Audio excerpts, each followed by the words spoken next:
Тікелей сұхбат сағаты педагог әдіскер қалалық жобасы аясында директордың тәрбие ісі жөніндегі орынбасарларына жұмыс бағыты бойынша әдістемелік көмек көрсету тақырыбында колледж директорларының орынбасарларына арналған қалалық оқыту семинары ұйымдастырылып отыр. Бүгінгі ұйымдастырылып отырған іс-шарамызға туризм және қонақжайлық индустриясы колледжінің директордың оқу тәрбие жөніндегі орынбасары Қансарбаев Асланбек Қорғанбекович және нөмірі 1 қазақ гуманитарлық педагогикалық колледжінің тәрбиесі жөніндегі орынбасары Байтекеева Айгүл Аталыковна, сіздерге сөз кезегін беремін. Әріптестеріміз өз тәжірибесімен бөлісетін болады. Әріптестер, микрофондарыңызды өшіріп отырсаңыздар екен. Рахмет. Мен орыс тілінде бастап кетем, ары қарай Айгүл Аталыковна қазақ тілінде жалғастырып кетеді. Здравствуйте, уважаемые коллеги. Я рад вас приветствовать на очередной методической инициативе нашего городского методического кабинета, которая посвящается тому, чтобы все меры прикладывать к улучшению или к усилению методической грамотности наших коллег, а именно заместителей директоров по учебно-воспитательной работе. И тут в самом начале я сразу же хочу сказать, что вообще в наших колледжах города Алматы существует два вида заместителя директора. Одни из них называются заместители директора по учебно-воспитательной работе, а вторые носят должность заместитель директора по воспитательной работе.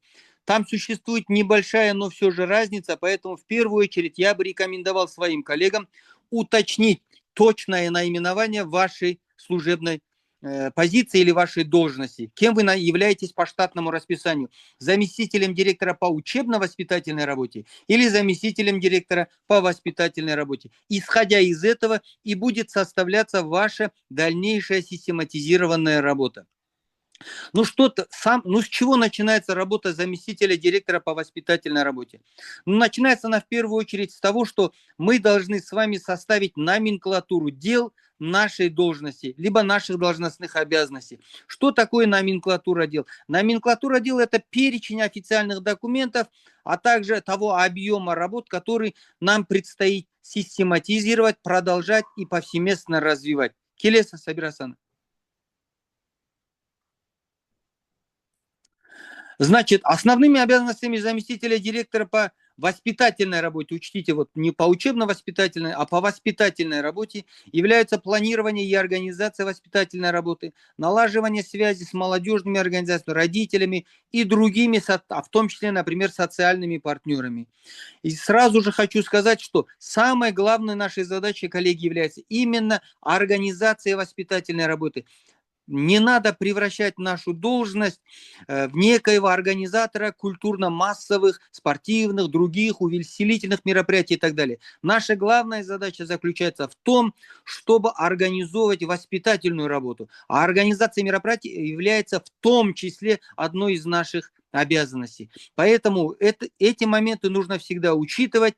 И организовывать воспитательную работу нужно таким образом, чтобы усиливать в наших обучающихся, а также в студенческом контингенте, в родительском контингенте, в контингенте наших социальных партнеров заинтересованность в сотрудничестве с нашим учебным заведением. Потому что очень многое зависит от заместителя директора по воспитательной работе, потому что именно это должностное лицо в том числе является одним из главных формирователей имиджа учебного заведения. Аргары.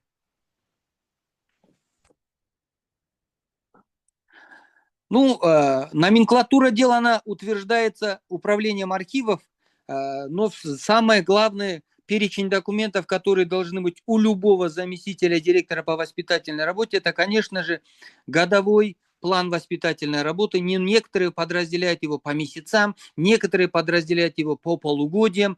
Это уже на усмотрение каждого заместителя директора, но тем не менее максимальный срок, на который составляется план воспитательной работы, это годовой. Подразделение его на ежеквартальные, на направления, либо же на месячные элементы, это уже зависит от вас лично. Дальше, Обязательно в номенклатуру должны входить документы, которые связаны с проведением бесед со студентами, а также встреч с родителями. Обязательно должны входить документы, которые охватывают профилактику правонарушений. Это в том числе, например, документы дисциплинарной комиссии или Совета по профилактике правонарушений, где, как называется, по-разному. Но на самом деле они все занимаются одним и тем же. Также в номенклатуре дела обязательно должны сохраняться все документы, которые касаются проводимых в течение года анкетирований и различных других работ по выявлению детей с девиантным поведением, либо определению детей группы риска в нашем учебном заведении. Аргары. Ну, некоторые наши коллеги также в свою номенклатуру входят сценарии проводимых мероприятий, но я всегда говорю нашим коллегам, что этого делать не надо, но тем не менее это на ваше усмотрение. Мы сейчас с вами живем в 21 веке, и хранить сценарии, отчетные документы по проводимым мероприятиям, мне кажется, можно уже в цифре, либо составлять небольшие фото-видеоотчеты и публиковать их на страницах социальных сетей нашего учебного заведения. Этого будет, на мой взгляд, достаточно. Аргарай.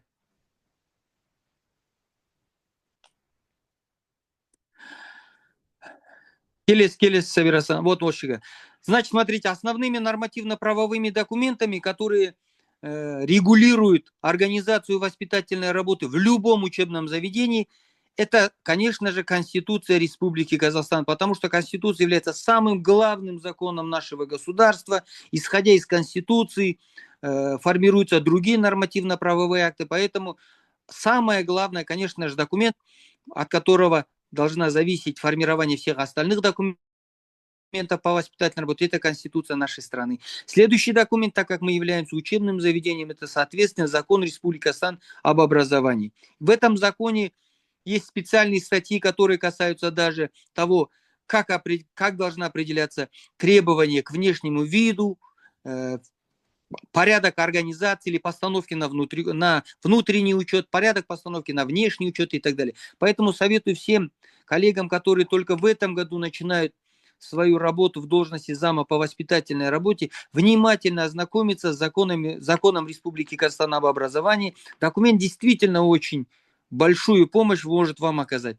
Следующее, конечно же, это Трудовой кодекс, закон Республики Казахстан о статусе педагога, а также уголовный и административный кодексы нашего государства, в зависимости от которых, конечно же, будет трактоваться то или иное правонарушение, которое, к сожалению, совершается нашими обучающимися.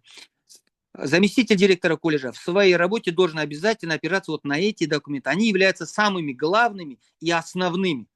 Следующее, Сабирасан Келесе. Следующие документы, они уже являются документами, которые конкретизируют нашу деятельность. То есть они уже вносят ясность, формируют конкретную направленность, чем мы должны заниматься. Это концепция развития образования в Республике Казахстан на 22-26 годы, типовые правила деятельности организации ТИПО, а также концептуальная основа воспитательной работы в организациях среднего и технического образования. В том числе здесь я обязательно хочу подчеркнуть еще два документа, о которых мы очень много говорили на августовской конференции в этом году, на предыдущих наших встречах. С этого года по инициативе президента Токаева в нашу работу, в работу всех учебных заведений, всех организаций, которые работают с подрастающим поколением, введена Біртұтас тәрбие бағдарламасы Адал Азамат, которую обязательно нужно будет внести в нашу деятельность, а также уже действующая до этого ұлттық құндылықтар, ұлттық мүдде, ар-ұят, талап тәрбие бағдарламасы. Вот эти два документа, они тоже являются концептуальными документами. И те коллеги наши молодые, которые затрудняются в том, какое мероприятие запланировать, какие мероприятия включить в свой план воспитательной работы, вам достаточно будет открыть вот эти два документа. Адал Азамат и ұлттық құндылықтар бағдарламасы. Там все замечательно расписано, даже по месяцам раскидано. Вам предстоит только оттуда отобрать то, что, на ваш взгляд, по вашему мнению, соответствует особенностям вашего учебного заведения, а также миссии вашего учебного заведения. Предстоит их только скомпоновать. Аргарай. Ну и, конечно же, никак нельзя обойтись без методических документов, которые также корректируют, регулируют нашу учебно-воспитательную работу. Это приказы, инструктивные письма Министерства просвещения Республики Казахстан. Эти документы, они, конечно же, регулярно меняются, регулярно видоизменяются, но тем не менее я хочу коллегам сказать, что нужно периодически заходить, например, на такую страничку интернета, как adlet.kz, для того, чтобы постоянно наблюдать и быть в курсе того, какие изменения вносятся в нормативно-правовую базу законов нашей страны, для того, чтобы вовремя на них реагировать и вовремя вносить корректировки в наш план воспитательной работы. Я не устаю повторять и хотел бы еще раз сказать, план воспитательной работы, который составляется на учебный год, он не является закрытым, либо документом, который нельзя изменять. Всегда можно туда вносить корректировки в зависимости от того, какие изменения вносятся в нормативно-правовые акты, какие приказы мы получаем сверху от Управления образования либо от Министерства просвещения. Поэтому, коллеги, не превращайте, еще раз хочу сказать, план воспитательной работы в закрытый документ. Он должен быть документом, который регулярно подвергался бы корректировке, и его можно изменять. Қатып қалғанда дүние емес ол. Следующий.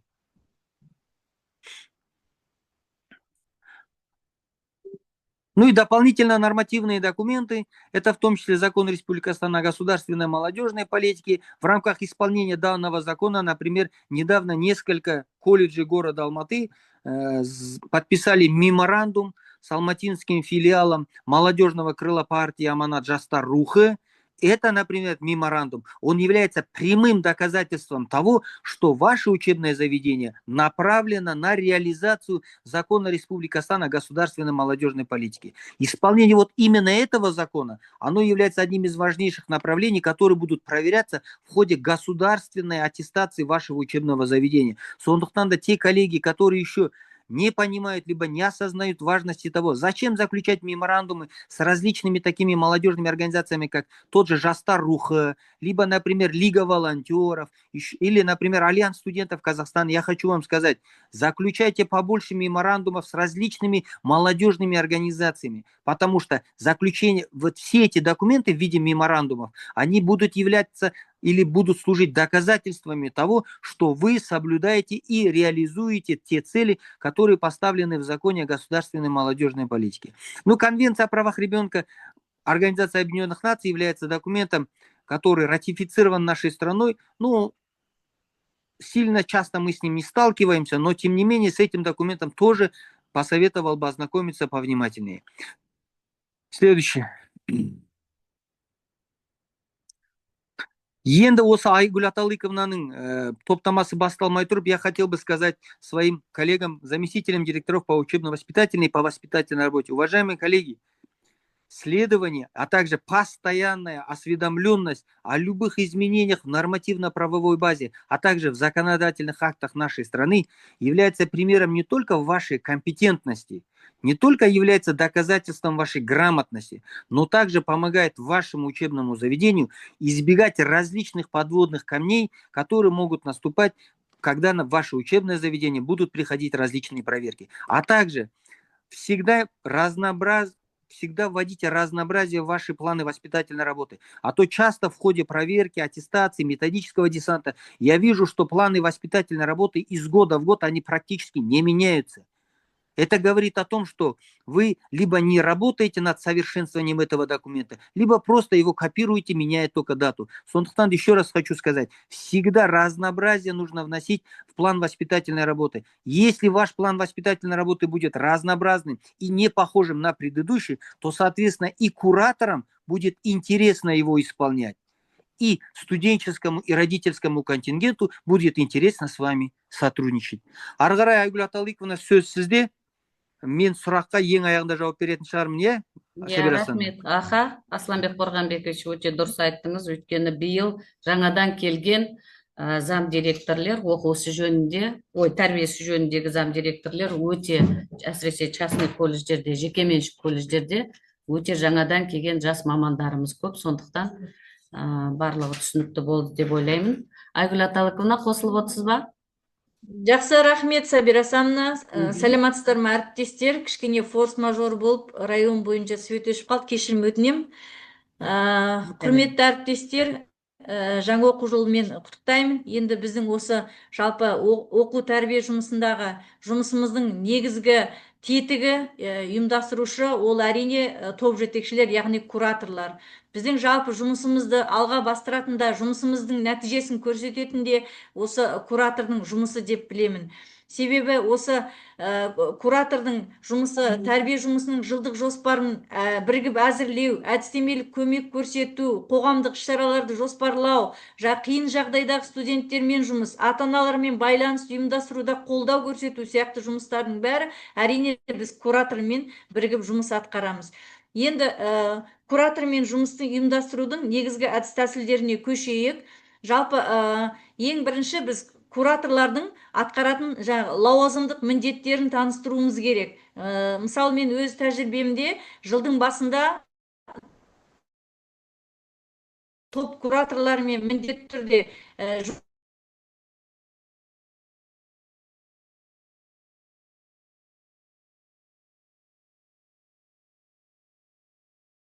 кураторлық жұмыстың мазмұнын түсінетініміз бұл құжат айналымын қадағалау, яғни куратордың және бағалау, осы жыл бойғы атқарылатын жұмыстарды жүйелеп алуымыз керек. Келесі слайдты жіберсеңіз. Енді жылдың басынан мен мысалы өзімнің іс тәжірибемде міндетті түрде бұйрыққа кураторлардың кеңесін тағайындап аламыз. Мысалы, 1-2 курстың кураторлар кеңесі және 3-4 курстардың кураторлар кеңесі. Енді жылдың басында ұйымдастыру жұмыстарында кураторлармен сәл төмен түсіресіз бе? Кураторлармен жұмысты, яғни жұмыс жоспарын біз жүйелеп аламыз. Курстың ерекшеліктеріне қарай, мамандықтарына қарай кураторлар тағайындаған кездегі ең негізге алатын бұл кураторлық жұмыс, жылдық тәрбие жұмысы. Айгүл Аталықовна, кешіріңіз, 10 минут қана уақыт қалды деп тұр. Егер әріптестеріміз қайта қосылам десе, қазір екінші рет қайта қосыламыз. Жақсы. Егер тоқтап қалған жағдайда уақыт бітейін деп тұр. Сол үшін айта беріңіз, қайта қосыламыз, ссылкамен жіберген. Жақсы, әріптестер? Айта беріңіз. Енді бұл жерде Сабира Асамна, енді біраз әріптестерім ойлауы мүмкін, енді бұл бәріміздегі бар жұмыстар ғой деп. Бірақ дегенмен де осы тәрбие орынбасарының кураторлармен жұмыстың негізгі бағытын анықтап алмай, біздің жұмысымыз алға баспайды деп ойлаймын. Айгүл Аталықовна, жаңа мен айтып өттім, биыл жаңадан тәрбиесі жөнінен орынбасарлар көп, сондықтан қаншама адам осы жерде күтіп отыр. Олай неғылмаңыз, айта беріңіз. Бәрі керекті дүние. Айта беріңіз. Қайта қосыламыз, біткен жағдайда осы ссылкамен қайта қосылып отырамыз. Жақсы, айта беріңіз. Енді мына жерге сіздердің назарларыңызға мен кураторларымен жұмыстың негізгі бағыттарын ұсынып отырмын. Бұл енді бірнеше бағыттардан тұрады. Әдістемелік көмек. Әрине біз өзіміздің кураторларымызға әдістемелік көмек бермей, ол кісілерден біз ештеңе талап ете алмаймыз. Ол үшін біз кураторларға семинарлар және әдістемелік нұсқаулықтар және үлгі жоспарларды беруіміз керек. Және біз кері байланыс алу үшін міндетті түрде өзіміздің тарапымыздан сол кураторларға әдістемелік көмек беруіміз керек.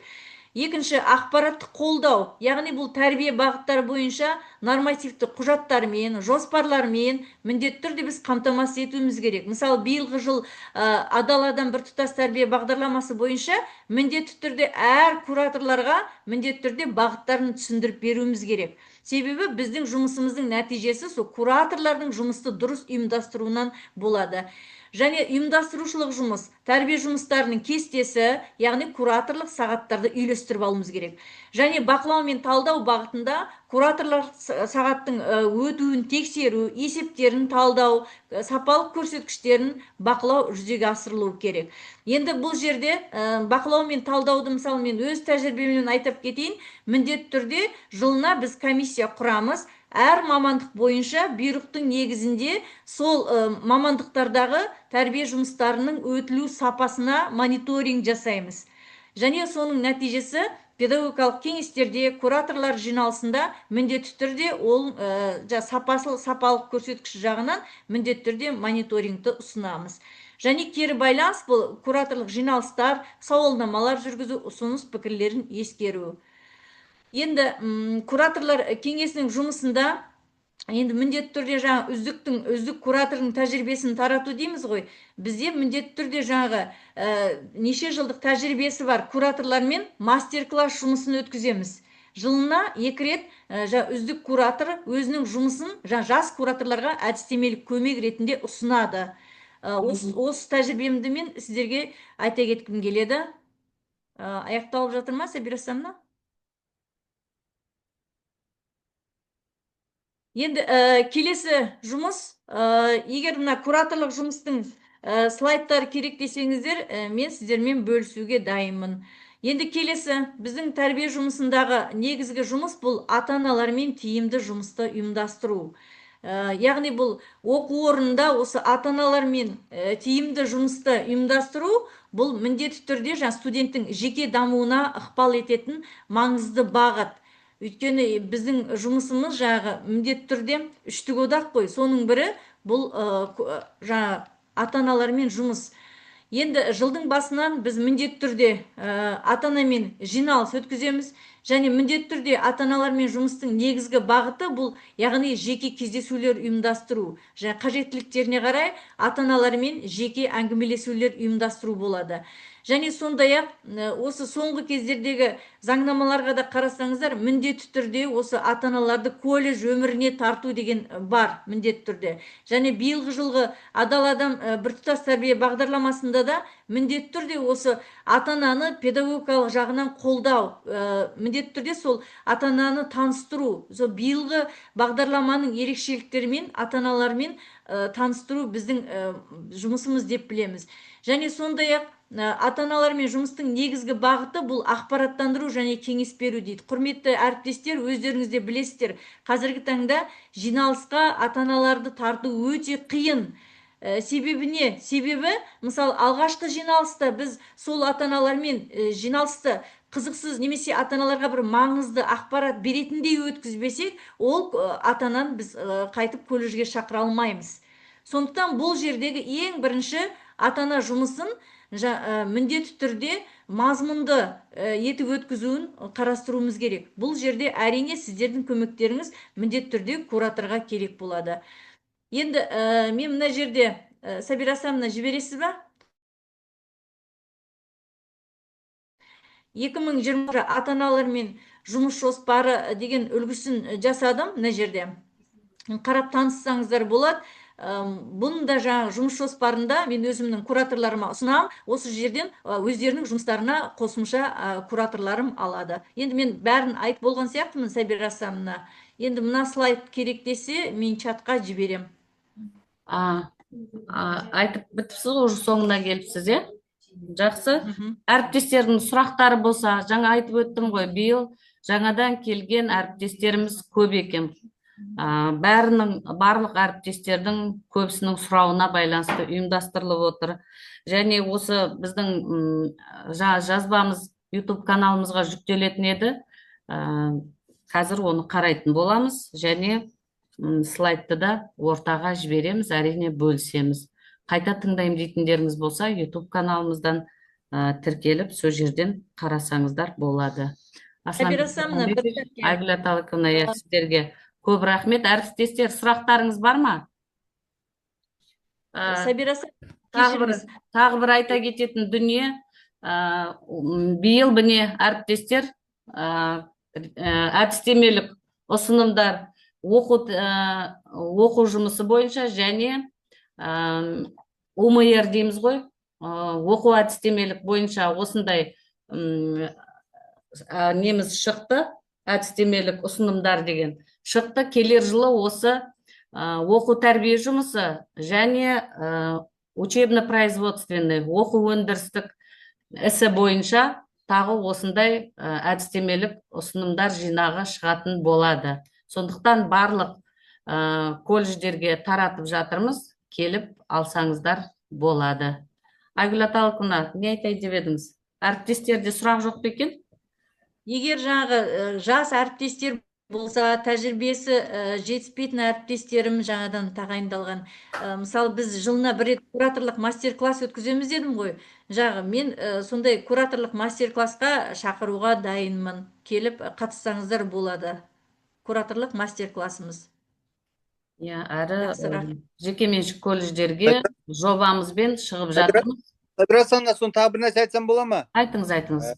Жалпы негізі мына биылдан бастап немесе осы 5-6 жыл төңірегінде директордың тәрбиесі орынбасары қызметін атқарып келеткен әріптестерімізге айтарымыз, сіздер негізі жұмыстарыңызды көрсетуге көбінесе барған кезде керемет іс-шараларыңызды көреміз, идеяларыңызды естиміз, бірақ сіздер көбінесе солардың бәрін қала деңгейіне, аудан деңгейіне, республика деңгейіне шығаруға кішкене бір сескенесіздер ме, сенімсіздік бар ма? Сондықтан да сіздерге айтатыным, бәріміз де сіздер сияқты жас маман болғанбыз. Ең бастысы сіздер өздеріңіздің жұмыстарыңызды көрсетуге, оны қала, аудан, республика деңгейінде тәжірибе ретінде алмасуға қаймықпаңыздар, соны айтқым келеді.